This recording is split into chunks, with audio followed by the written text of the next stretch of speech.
Lecture 30, The Dialectic Between the Person and Behavior. Now we're going to return to our three dialectics in social behavior between the person and his or her behavior, between the environment and the behavior that occurs in that environment, and between the person and his or her environment. Exploring one dialectic per lecture, beginning with the dialectic between the person and behavior. And we'll continue with the doctrine of traits and look at the influence of personality traits and attitudes on behavior. And what this piece of the dialectic is all about is the problem of predictability, as set out in the doctrine of traits. Remember, the doctrine of traits says that traits cause people to behave in particular ways, or at least dispose them to behave in particular ways. And it's because people have personality traits that their behavior is as predictable as it is.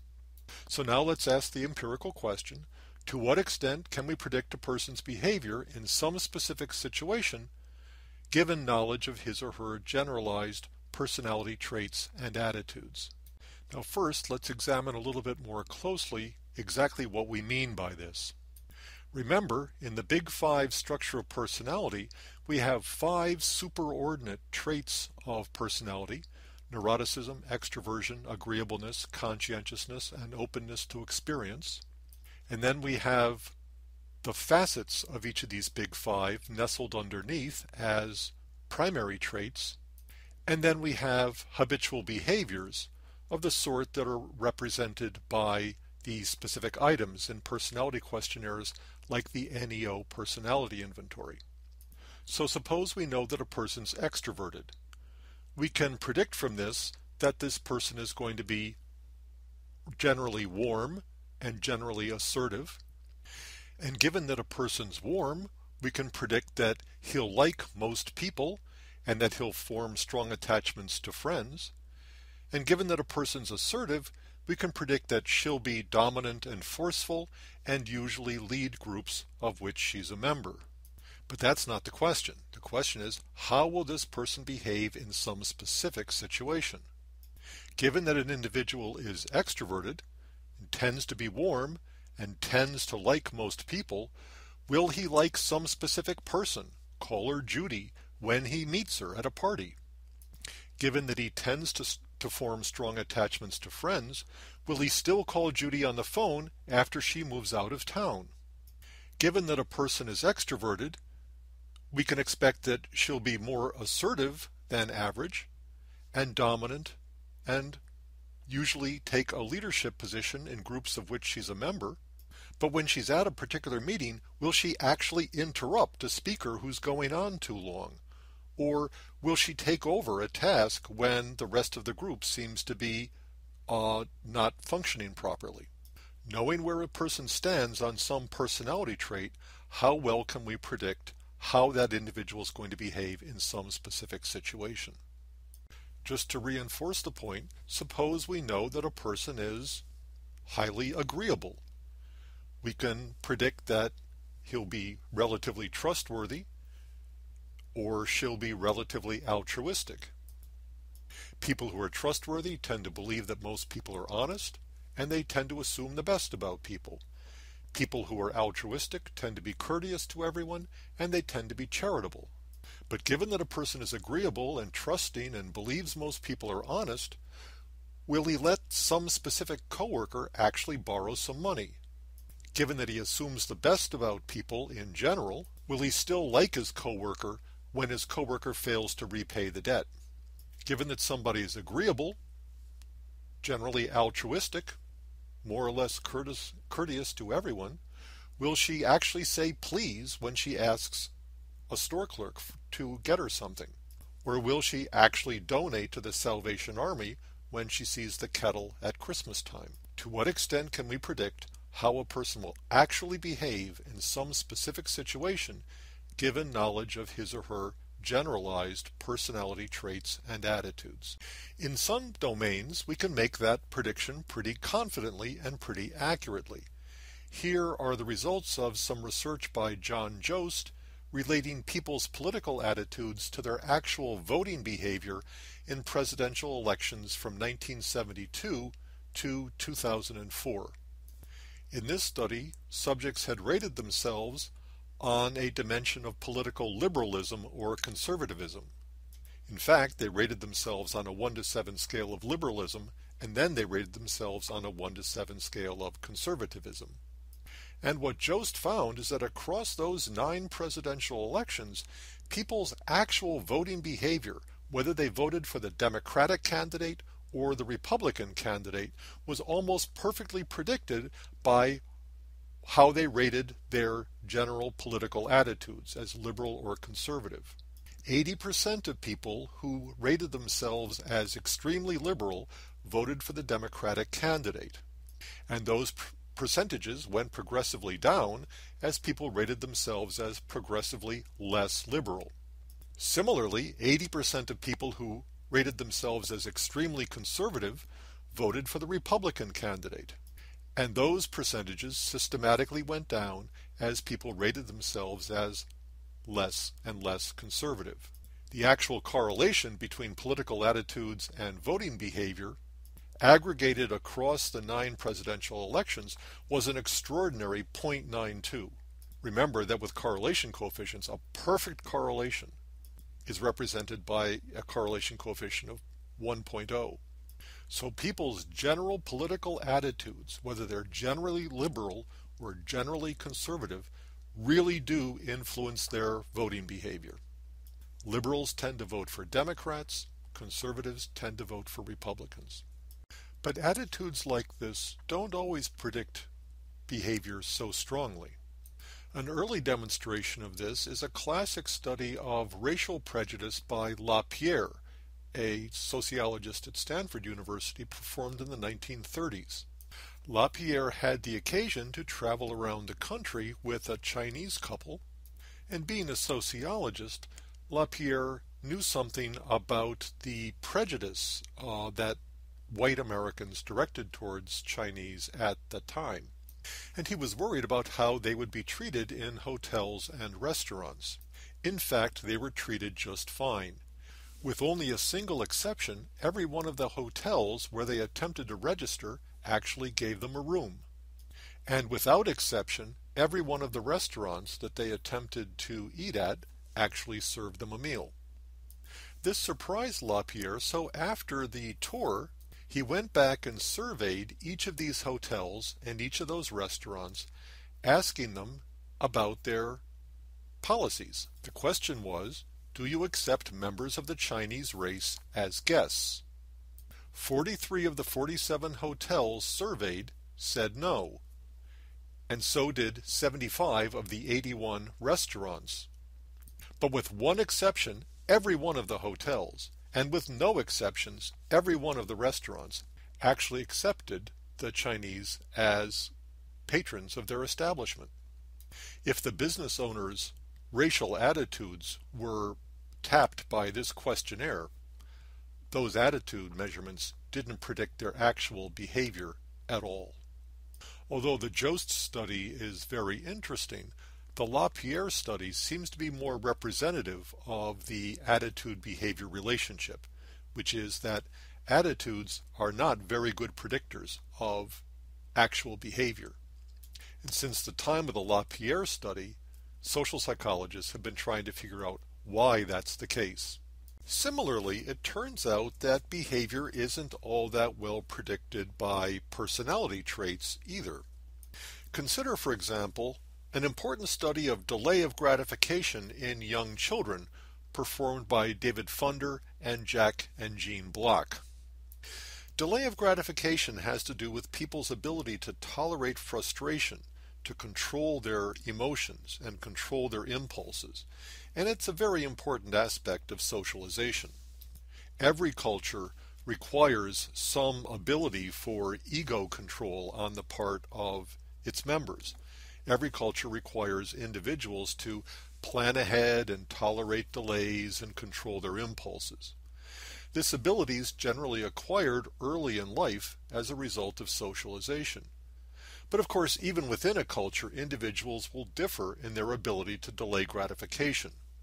As traditional personality psychologists might put it, some people have this ability and some people don't.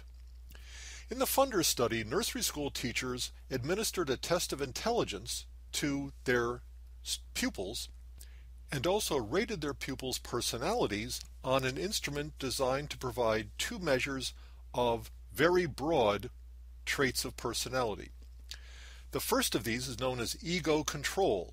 This has to do with the ability of the child to control his or her impulses, including the ability to delay gratification, inhibit aggression, and engage in planful behavior. The scale for this trait actually includes the item is unable to delay gratification among its questions. Ego control measured this way is roughly equivalent to the conscientiousness dimension of the Big Five. The other trait was ego resiliency, which has to do with the ability of the child to adapt to environmental demands, including the child's feelings of security and competence. And ego resiliency is roughly equivalent to the neuroticism dimension of the Big Five. So these were used as the predictor variables in the experiment. Rated level of ego control, or conscientiousness, and rated level of ego resiliency, or neuroticism, as well as the child's IQ score. Okay, so intelligence, ego control, and ego resiliency were the predictors. What were the behaviors that they looked at in this experiment? Well, there were two of them. First, what's known as the gift delay situation. Here, the child was offered a gift-wrapped package and then told that he or she must wait a while before he could open the gift. And the measure of delay of gratification was simply how long the child was able to wait after the experimenter left the room without asking to open the gift. The other situation was known as the resistance to temptation situation. The child was brought into a room that was furnished with toys. So one set was very attractive and the other set rather unattractive. The child was told that he or she could play with the unattractive toys, but was forbidden to play with the attractive set on the grounds that they belonged to somebody else. The experimenter then left the room, and the measure of delay of gratification was whether the child played with the forbidden toys anyway, despite having been told not to do so. Remember, these are 4-year-olds in nursery school. Here are the results. It turned out that all 4 of the predictors, IQ, ego control, ego resiliency, and that specific item is unable to delay gratification, were significantly correlated with actual delay behavior. The first 3 correlations are positive. The higher the child scored on IQ, or on ego control, or on ego resiliency, the longer he or she was able to delay. The last correlation, of course, is negative. The higher the child scored on the particular item is unable to delay gratification, the less time the child was actually able to delay. This study is entirely representative of the literature. When we try to predict how a person, child or adult, male or female, is going to behave in some specific situation, knowing what that person is like in general, knowing what his or her personality traits are, gives us some predictive power, gives us some leverage. But, frankly, not very much.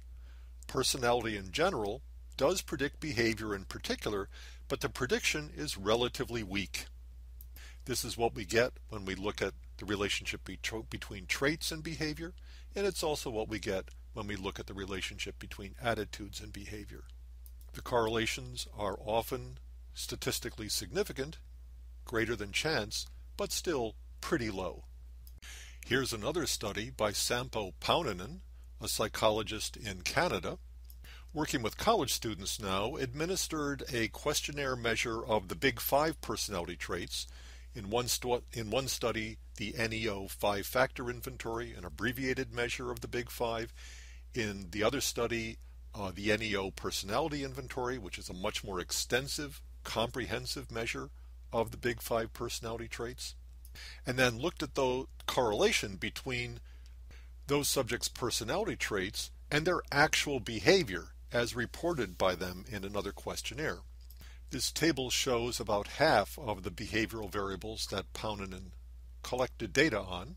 Subjects' grade point average, the frequency with which they went out on dates, the number of different partners that they dated, whether they were smokers and the amount they smoked, whether they chose a liberal arts major or a pre-professional major in college, whether they were interested in joining a fraternity or a sorority, whether they had been cited for a traffic violation, and their degree of religious interest. Basically, whether they went to church or temple or synagogue or mosque regularly. And the table also shows the best correlation between any of the big five personality traits and the criterion behavior. So, for example, in study 1, agreeableness correlated negative 0.24 with GPA and negative 0.23 with dating frequency and negative 0.21 with dating variety. The more agreeable the subject was, the lower his or her GPA, the fewer dates he or she had, the fewer variety of dating partners. Conscientiousness was negatively correlated with smoking. Neuroticism was positively correlated with interest in joining a fraternity or sorority. Openness positively correlated with having been cited for a traffic violation. Neuroticism positively correlated with religious interest. The first thing to be said is that these correlations are well within the range of those obtained in the Funder study of delay of gratification in 4-year-olds. So there was nothing about testing little kids that led to the low correlations in that earlier study. And just as a reminder, these are the highest correlations, whether positive or negative, obtained in that study. The others were lower. The next thing to say is that the correlations themselves don't always make a lot of intuitive sense. You might think that conscientiousness was positively correlated with GPA, and it was in study 2, but it wasn't in study 1. It's hard to imagine why agreeableness would be negatively correlated with dating frequency and dating variety, but in any event, those correlations didn't replicate in the second study. And that's the next point to make. By and large, the significant correlations obtained in one study weren't replicated in the other study. The big five personality traits don't seem to be particularly strong predictors of these kinds of behaviors. And the predictions themselves aren't particularly reliable because we don't get the same correlates from one study to the next. There's a pattern emerging here. For the most part, the correlations between personality characteristics in general, whether they're traits or attitudes, and specific behaviors in particular, seem to reach a plateau somewhere in the 20s or the 30s. That's a correlation that may be statistically significant, statistically better than chance, but it's not very high. Already in 1968, Walter Mischel, reviewing the literature up to that time, suggested that there was a ceiling or upper limit on the extent to which an individual's behavior in some specific situation could be predicted from knowledge of his or her generalized personality traits. Mischel called this ceiling the personality coefficient, and he set it at about 0.30. That is, if you're going to correlate some measure of personality with the person's behavior in some particular situation, you're probably not going to see a correlation higher than 0.30. And again, while that correlation is statistically significant in these kinds of studies, it's not very large in the absolute scheme of things. A correlation of 30 between a trait and behavior means statistically that only about 10% of the variance in the criterion behavior can be accounted for by the personality trait. The other 90% of the variance is unaccounted for. And again, these results are entirely representative of what you get when you do these kinds of studies. There appears to be a ceiling on the extent to which we can predict behavior in a specific situation from knowledge of an individual's general traits and attitudes. Okay, so much for the effects of personality characteristics in general on behavior in particular. Now let's look at the reciprocal effect of behavior on the person. How does the person's behavior feed back to shape and influence his or her traits and attitudes? The reciprocal effect of behavior on the person is nicely illustrated by Daryl Bem's self-perception theory of attitudes, which reverses the traditional account of attitude-behavior relations. Common sense and traditional theory tells us that attitudes come first and cause us to behave in particular ways. If I'm a liberal, I'll probably vote for the Democratic candidate in an election. If I'm high in ego control, I'll probably be able to delay gratification, at least for a while. My traits and my attitudes cause me to behave in particular ways. But at least as far as attitudes are concerned, Bem argued that the actual direction of causality might be reversed, that behavior causes attitudes to form. Specifically, Bem argued that we infer what our attitudes are from observing our own behavior. This is exactly the thing we do when we infer other people's attitudes from observations of their behavior. And Bem simply said, that's how we get our own attitudes as well. Put another way, our perception of our own behavior leads us to form attitudes that are consistent with that behavior. In this sense, the behavior comes first and the attitude comes later. It's a very provocative idea. Self-perception theory is nicely illustrated by what's known as the foot-in-the-door effect on compliance. In a classic study, Friedman and Fraser canvassed neighborhoods under the guise of a California safe driving campaign. They asked homeowners in a random half of households in a particular neighborhood to sign a petition in support of safe driving. The canvassers didn't request any donations for that campaign or anything else, just signatures. And in fact, almost everybody they asked complied with this request. After all, nobody's opposed to safe driving, even in California.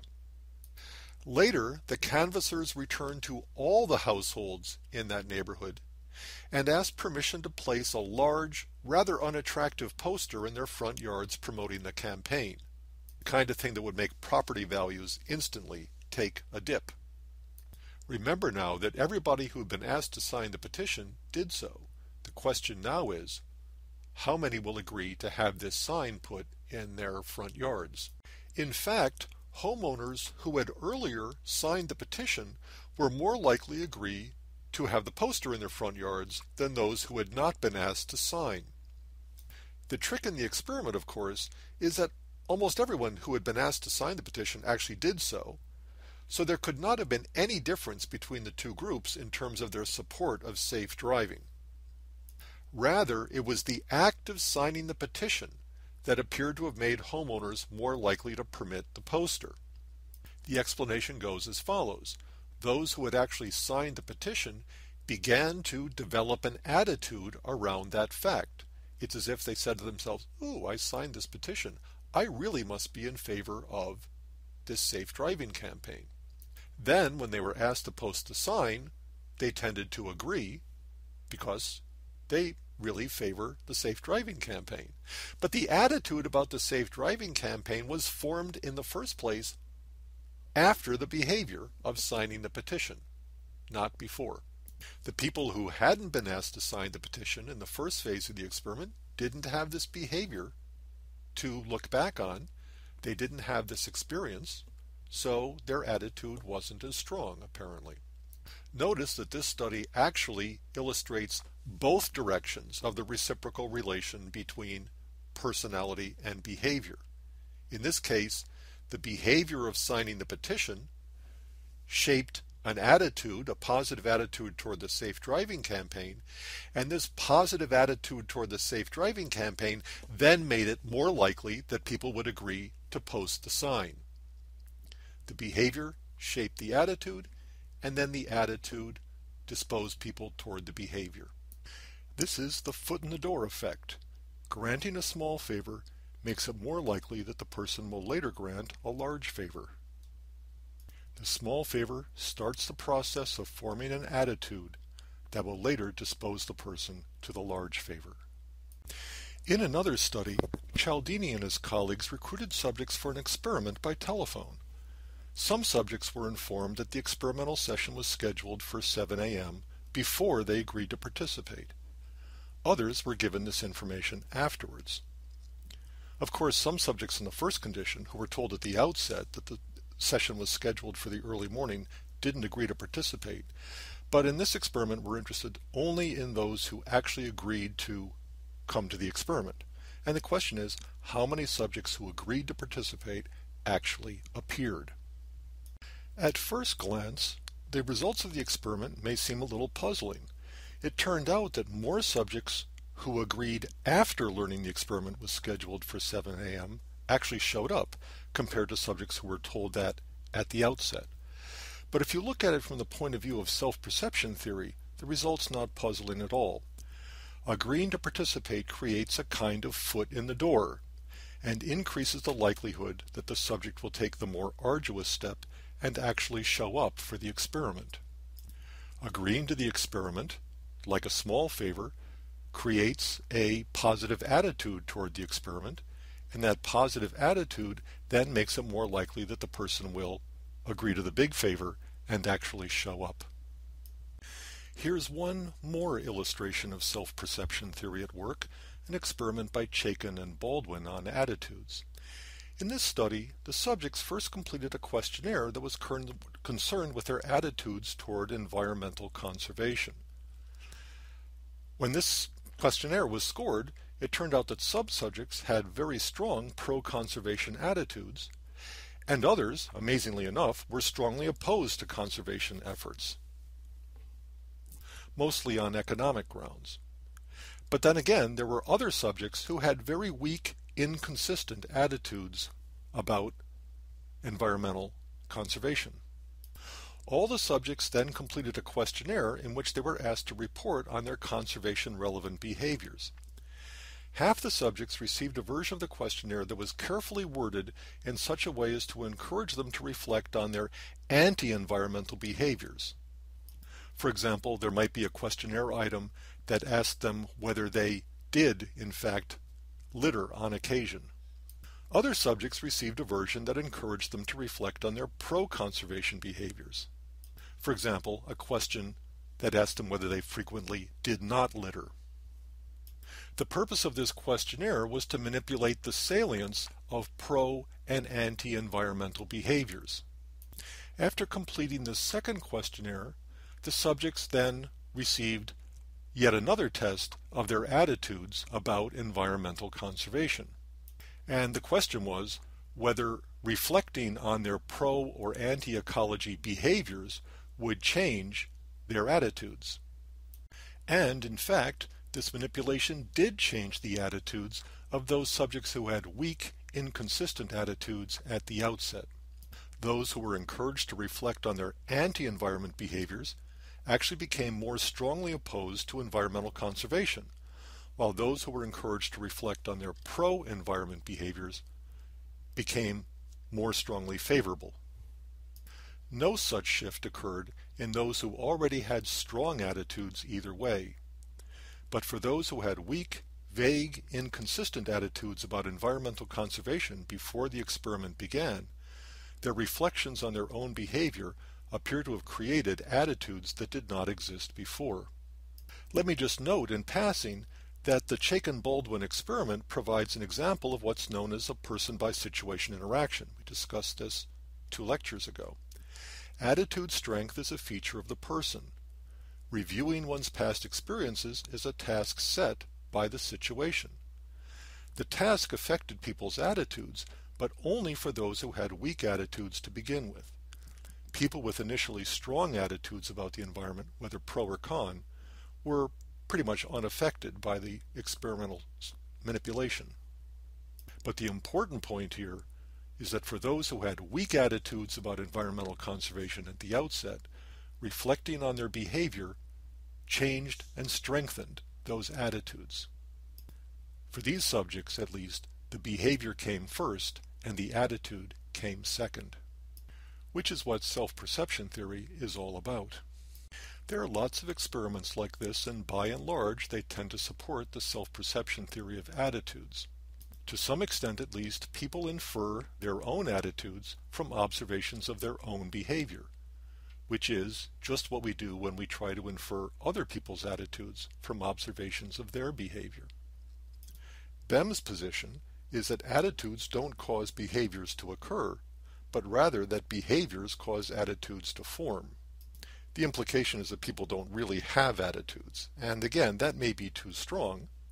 We don't have to follow Behm all the way to that conclusion.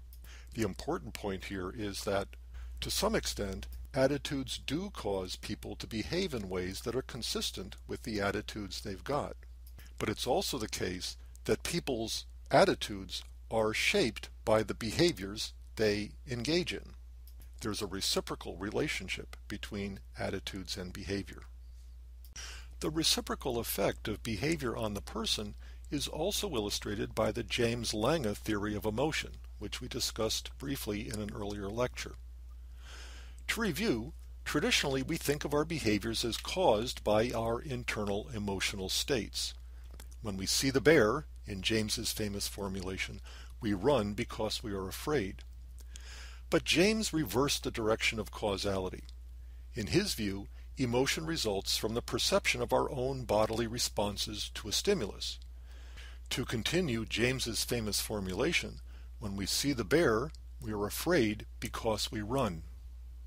So in the traditional view, an emotional stimulus elicits an emotional state on the part of the person, and that emotional state causes him or her to behave in such a manner as to cope with the stimulus or express the emotion.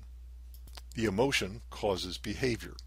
James's revisionist view reverses the direction of causality. He argued that the stimulus elicits behavior from the person, and the observation of behavior causes the emotional state. The James Lange theory of emotion finds its strongest modern expression in the facial feedback hypothesis originally proposed by Sylvan Tompkins in the early 1960s. Recall from the earlier lecture on emotion that Darwin in the 19th century and Paul Ekman in the 20th century argued that there were certain basic emotions whose facial expressions were pre-wired, were innate. Because they're innate, these facial expressions of basic emotion were universal among humans, found in tribesmen in New Guinea as well as college students in San Francisco. But based on the principle of evolutionary continuity, Ekman, like Darwin, also argued that these facial expressions were shared with other animals, particularly mammals. Now, of course, the whole idea of a facial expression of emotion implies that the emotion comes first and the expression comes later. But even Darwin had entertained a weak version of the facial feedback hypothesis, which basically said that the expression of an emotion would modulate, enhance, or inhibit an emotion that was already present. In this weak version, the emotion causes the expression, and feedback from the expression enhances the emotion. Or if you inhibited the expression, then the emotional state itself would be reduced. The stronger version states that a facial expression of emotion is sufficient to create the emotion out of whole cloth. Expression doesn't simply modulate an emotional state that's already present, it can create that state. The implication is that if we could get people to pose various expressions of emotion, they might actually come to feel the corresponding emotional state. This hypothesis that facial feedback can at least enhance and perhaps create a corresponding emotional state has been explored and documented in a number of recent experiments. I'll show you the first of these. It's a study by Duclos, Laird, and their colleagues, conducted under the guise of a psychophysiological experiment. These investigators used the electromyogram, the EMG, to record the activity of subjects' facial muscles. Subjects were recruited for an experiment on facial action, And in the guise of calibrating the equipment, Duclos and Laird induced subjects to move their facial muscles in such a way as to mimic the facial expressions of emotion documented by Ekman. You can get a sense of what they did if you take a moment now and take your pen or your pencil and hold it between your teeth. When you do that, you do a pretty good job of mimicking the smile, at least that part of the facial expression that's associated with happiness. Now take that same pen or pencil and hold it between your lips. When you do that, you do a pretty good job of imitating the facial expression associated with sadness. Now, Duclos and Laird didn't use a pen or a pencil for this purpose. They simply instructed subjects how to adjust their facial muscles so as to create certain poses. And at the same time, they collected ratings of the subject's moods. And the question is, would the subject's moods reflect the facial expressions that they were posing? And in fact, the results of the experiment were pretty much as predicted by the facial feedback hypothesis. When subjects mimicked the facial expression of fear, they tended to feel afraid. When subjects mimicked the facial expression of anger, they tended to feel angry. When subjects mimicked the facial expression of disgust, they tended to feel a mix of anger and disgust. But when they mimicked sadness, they actually felt sad. Overall, the results of the experiment were exactly in line with the facial feedback hypothesis, on the assumption that these subjects weren't in any particular mood when they arrived in the laboratory, and after all, they were randomly assigned to conditions. The facial expression appeared to create the mood out of whole cloth, created an emotional state that was not present prior to the expression. After self-perception theory and the James Lange theory of emotion, a third area where we can see the effects of behavior on the person is in the literature on what's known as perceived self-efficacy. Self-efficacy, a term that was coined by Albert Bandura, refers to a person's belief or expectation that he or she can act effectively to bring about desired results. If you're in a race, you believe that you can win, or at least place in the top 50%. If you're taking an exam, it's your belief that you can get an A on the exam, or at least do better than the average person in the class, or whatever. Bandura's point is that perceived self-efficacy can be an important determinant of whether people engage in a behavior to begin with. If you don't believe you can succeed in a task, you may not even try. So, in a sense, if a person is going to engage in some behavior to achieve some outcome, then efficacy expectations moderate that behavior. They stand in between, if you will, the person and behavior, and determine whether the person is going to engage in the behavior to begin with. So where do these self-efficacy expectations come from? Well, remember, Bandura is a social learning theorist. So he stresses the role of vicarious experience. If you see somebody who's like yourself, who's also succeeding at some task, then you begin to think that maybe you can succeed at that task too. Or verbal persuasion, where your coach or your teacher or your parents tell you that you can do something.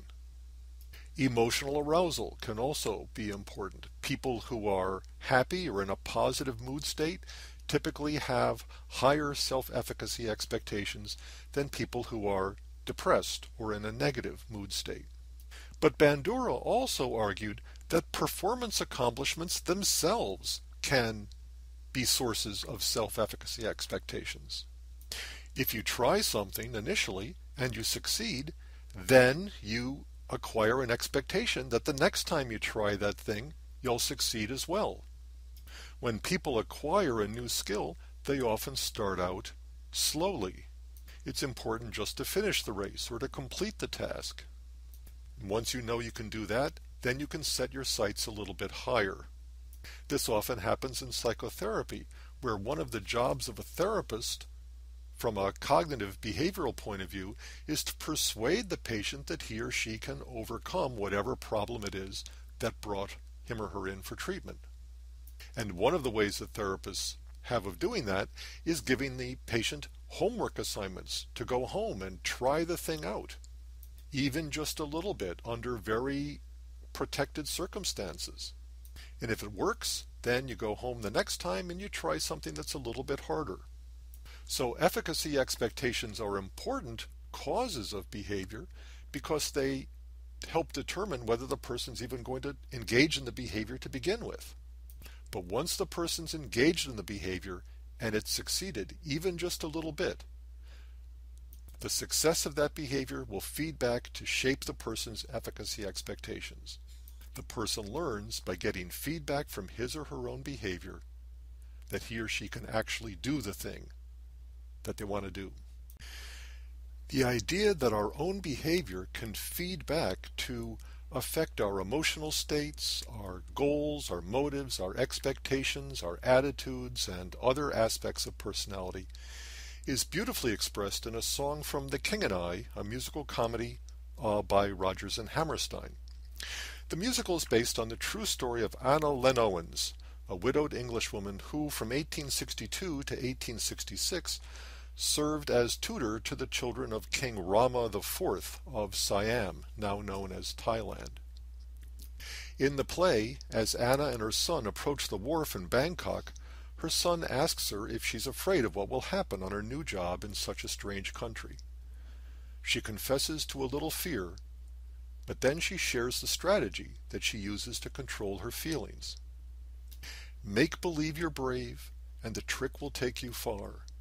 You may be as brave as you make believe you are. Next time, we'll look at the dialectic between the environment and behavior. But first, let's go out with a little music. Here's Gertrude Lawrence from the original cast recording.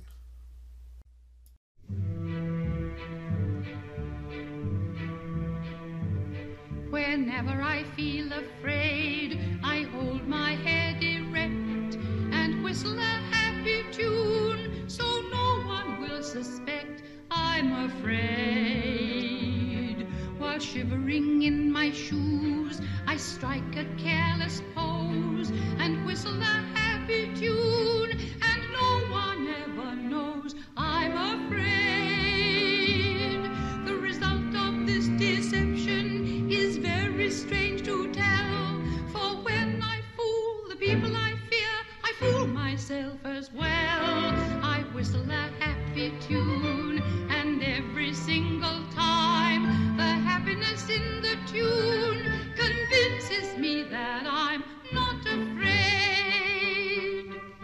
Make believe you're brave, and the trick will take you far.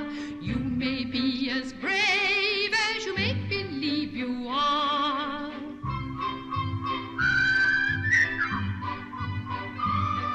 You may be as brave as you make believe you are.